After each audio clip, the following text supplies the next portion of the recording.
In 2065, after billions of years and nurturing diverse creatures, the Earth is destroyed by a nuclear bomb dropped during a nuclear war. The very few humans that survive the horrific incident get aboard scout ships and go to different corners of the universe looking for a new home. It's gone.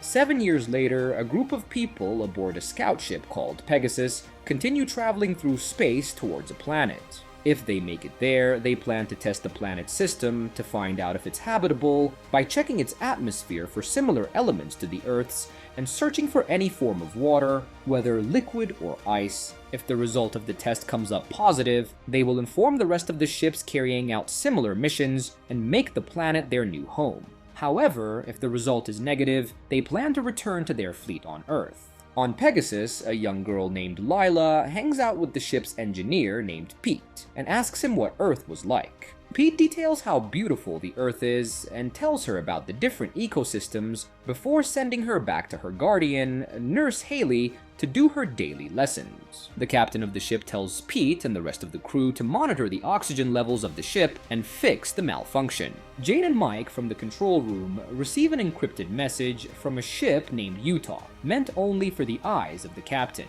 Pete does some calculations and realizes that they don't have enough antimatter to return back to Earth.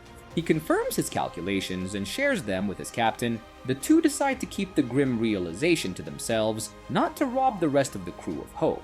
Later that day, another crew member named Edwards cooks dinner and the crew gathers around to share it.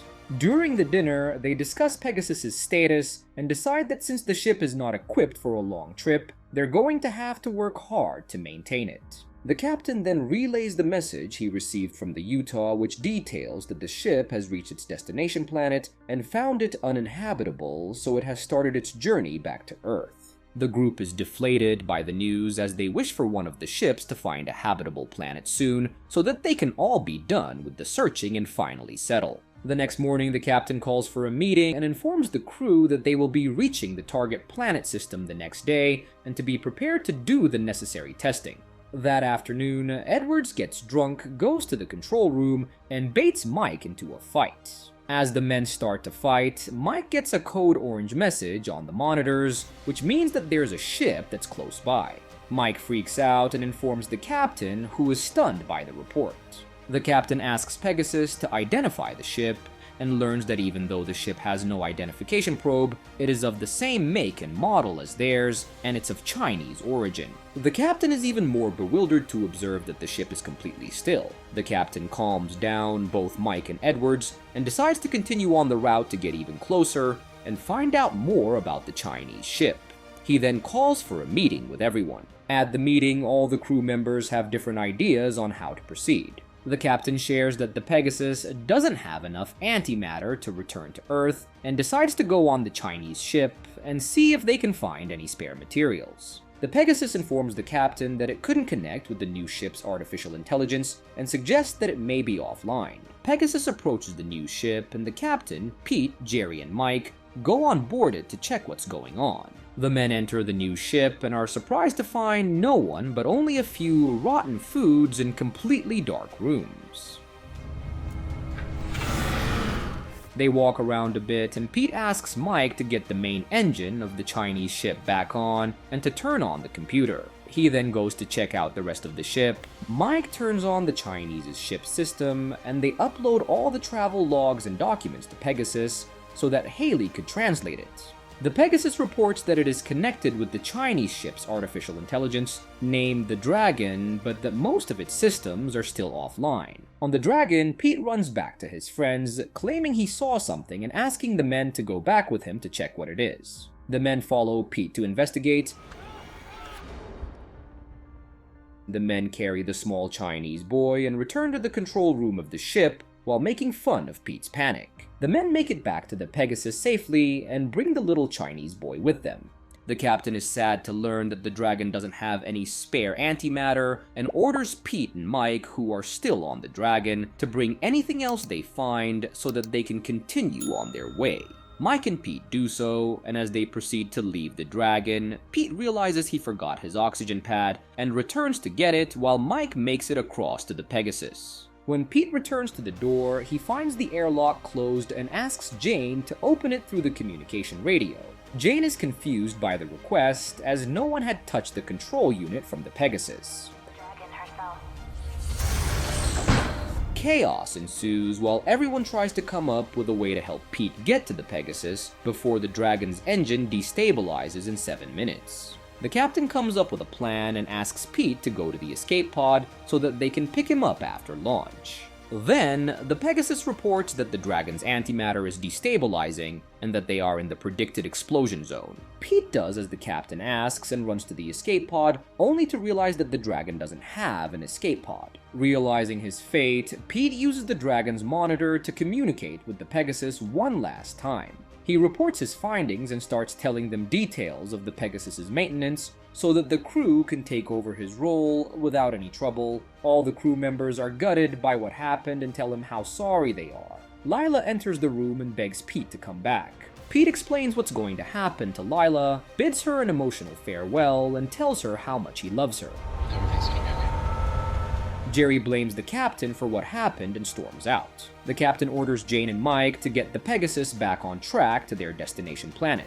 Edwards wakes up from his concussion while the Chinese boy lies sedated. Edward is shocked to hear of Pete's fate and wonders what happened. All of a sudden, the little Chinese boy wakes up screaming and pointing scissors at Haley. Haley calms him down in Chinese. At dinner that evening, the little Chinese boy sees how sad Lila is, approaches her, introduces himself as Jay, and comforts her. Later that night, Haley reports to the captain that something traumatic must have happened to Jay on the ship, and he doesn't want to answer any of her questions about the dragon or what happened to it. Then the Pegasus reaches the destination planet, and the captain authorizes Edwards to send his probe to do the test. After a few hours, Edwards informs the captain that 2 planets exist side by side, evading detection, and the Pegasus has found a Chinese probe on one of them. The captain is excited to hear that they have doubled their chance of finding a habitable planet, and orders them to wait until the Pegasus is close enough to the Chinese probe to read the test results. As the crew waits for the results, Edwards offers a drink to Mike and they hang out in the control room. Edwards passes out from drinking, and when he wakes up, he finds Mike murdered. Edwards freaks out and screams for help. The rest of the crew members come running and are terrified to see what has happened. Everyone immediately wonders where Jay is and asks Pegasus who has been in the control room.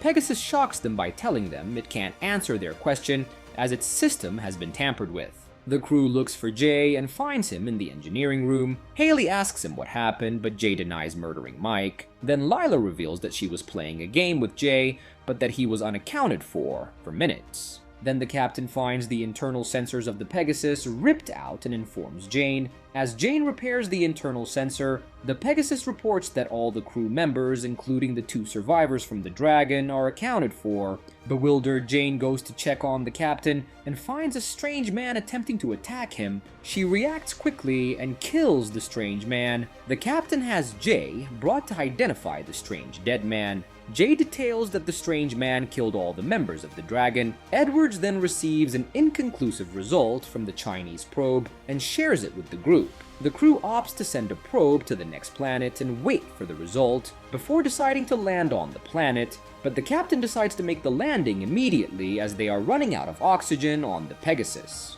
Despite the Pegasus's warning, the crew attempts to land the ship, and after a few rocky moments, manage to successfully enter the new planet's atmosphere.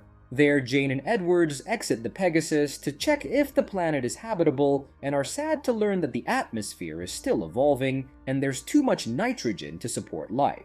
Jane and Edwards return to the Pegasus, and the crew decides to head to the second planet after a couple of hours of rest. When the crew attempts to take off a few hours later, they face a problem with one of Pegasus's engines and some nitrogen leaks. Edwards goes to seal the leak and runs into Jerry, who waits until Edwards completes the task and kills him. Jerry then informs Jane and the captain, who are trying to stabilize the ship, of Edwards' death. He then takes Haley hostage and forces the captain to authorize using their last bit of antimatter to go to the second planet instead of sending a fleet back to Earth. The captain puts Jay and Lila in the escape pod and launches it to the second planet.